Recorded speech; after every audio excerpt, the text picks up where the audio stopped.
what are the different seizure types in kids? Especially tell us about the ones that parents should be aware of that they can't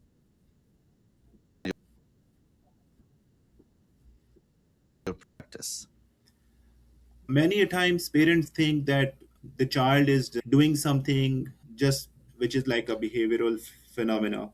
Just like Hmm. I give an example that if a child starts doing an activity in which there is a certain like head drop, or child does an activity in which he just get freezes all of a sudden, or child do something like there is a certain flexion of the body, or there is a subtle movement of one part of the limb, which could be just simple hand movement like this kind of movement, or there could be the movement of one of the legs, but it's like a rhythmic movement.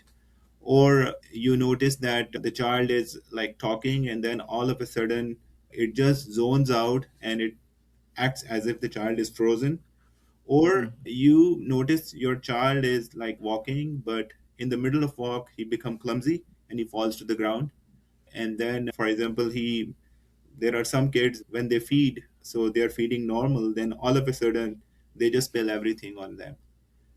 So the most important thing for parents is like to observe the pattern in it. If something happened once in a blue moon, that's different, you can ignore it. But if there is a consistency, like there is stereotypy, which means these episodes are happening again and again, then they should pay attention to it.